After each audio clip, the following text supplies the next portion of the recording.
옛날 교부들 가운데서는 이 사실을 매우 귀하게 여겨서 자기의 귀로 들린 이 말씀을 그대로 수납하고 그 일이 자기 자신에게 이루어진 이 일을 생각하면서 재미있는 말 표현을 썼었는데, 마리아는 귀로 수태하였다라는 말을 쓴 적이 있습니다.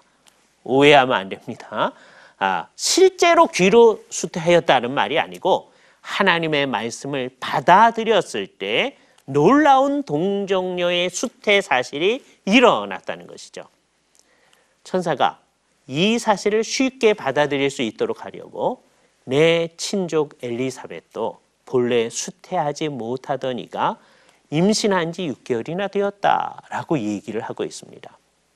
엘리사벳의 수태와 마리아의 수태는 비슷한 면도 있지만 아주 틀린 면이 있습니다. 아주 틀린 면은 어떤 것입니까?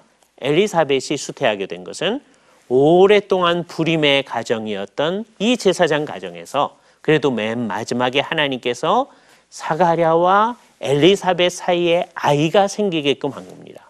보통 생육법을 통하여서 아이가 생겨진 것이죠.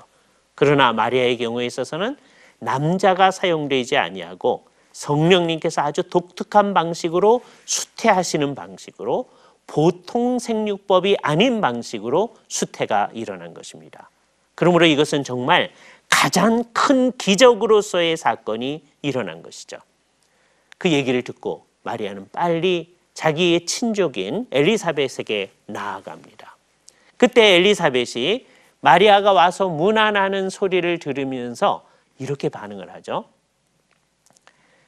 하나님께 복을 받은 여자여 평안할지어다. 너와 내 태 속에 있는 아기도 복이 있도다. 그렇게 얘기를 합니다. 엘리사벳은 지금 마리아를 보자마자 오래간만에 온 자기의 친척 여자아이인 마리아한테 내 주의 모친이 어떻게 나에게 오는고? 라고 얘기를 합니다. 그리고 이 여인의 태 속에 아기가 있다는 것을 어떻게 알았을까요? 자기 자신이 설명을 합니다. 내 뱃속에 아기가 뛰놀았도다. 태동을 느낀 것이죠. 우리가 흔히 말하는 대로 아기가 발로 발을 찬 것입니다. 그런데 그것을 하나님의 영광 가운데서 설명하여 주시기를 내 태 속에 있는 아기 요한이 마리아의 태 속에 있는 아기 예수님을 생각하면서 기쁨으로 뛰놀았다라고 얘기하는 겁니다. 그때요, 지금 이 인사를 받고 있는 마리아는 자기가 수태했는지도 모릅니다. 그런데 자기의 수태 사실을 이 엘리사벳이 얘기를 해주는 것입니다. 그러면 천사 가브리엘이 나타나서 하는 얘기하고 엘리사벳의 얘기에 연관해서 석 달 동안 집에 있다가 돌아왔을 때 마리아는 자기 자신이 임신했다는 사실을 알게 된 것이죠. 놀라운 일이지만 놀랍지 않았을 것입니다. 왜냐하면 하나님께서 미리 알려주셨기 때문입니다. 그렇게 성령으로 잉태된 것을 아마 요셉에게 얘기를 했을 것입니다. 그래서 마태복음의 얘기가 시작되기 시작합니다. 요셉은 이 사실 앞에서 성령으로 말미암아 이 여인이 수태를 하였는데 이 여인의 말에 의하면 날 아이는 장차 이스라엘을 통치할 메시아라는 거예요.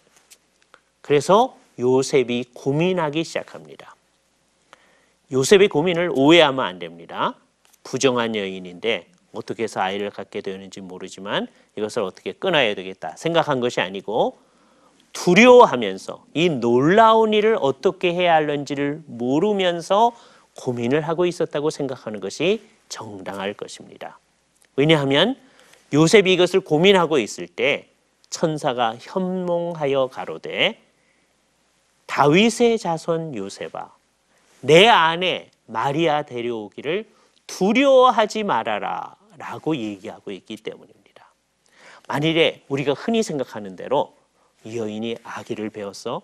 나하고 관계도 없는데 어떻게 아이를 배웠지? 그러며 분노하고 있었더라면 두려워하지 말아라 라는 말이 나오지 않았을 것이기 때문입니다. 아마도 요셉은 이것이 좋은 해석의 하나인데요. 이 놀라운 하나님의 구원 역사가 일어나는 것을 보고서 자기가 이것을 감당하기에 합당하지 않다고 생각해서 자기 자신을 관계를 조용히 끊어서 하나님 앞에 이 일을 맡기기로 생각하고 있었던 것 같습니다. 이 사건에 대해서 두려워하고 있는 것이죠. 그러나 하나님께서 꿈 가운데 이 사람에게 두려워하지 말라고 얘기한 것입니다. 그리고 데려와서 자기가 이 아기의 양부 역할을 하도록 하나님께서 분명한 지시를 주시고, 요셉도 마치 마리아가 이 놀라운 일을 감당해 나가듯이 자기 자신이 이 사실을 감당해야 되겠다는 마음을 가지고 예수 그리스도의 법적인 아버지 역할을 하도록 마음의 준비를 가지고 수납을 했던 것입니다. 그래서 마태복음에 예수님의 족보를 얘기할 때 요셉의 족보를 따라서 왕의 족보를 우리에게 제시해 주고 있는 것입니다. 법적인 아버지 역할을 요셉이 제대로 하고 있음을 우리에게 보여주는 것이죠.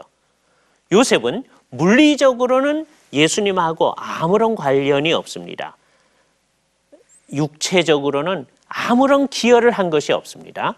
그러나 태어나는 이 아기의 영적인 아버지됨은 하나님이 감당하시는 거니까 자기는 법적인, 법률적인 아버지 역할을 감당하는 이 일을 하게 되는 것입니다.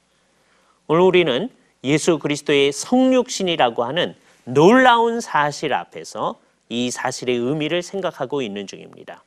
예수님이 이 세상에 오신다고 하는 것은 영원하신 하나님께서 이제 하나님 되기를 그만두지 아니하시고 계속해서 하나님으로서의 역할을 하시면서 동시에 인성을 취하는 놀라운 일을 하신 것이기 때문에 마리아의 태를 빌려서 오는, 마리아에게서 태어나는 성령으로 말미암는 동정녀의 잉태라는 놀라운 사건으로 이 일이 일어났습니다.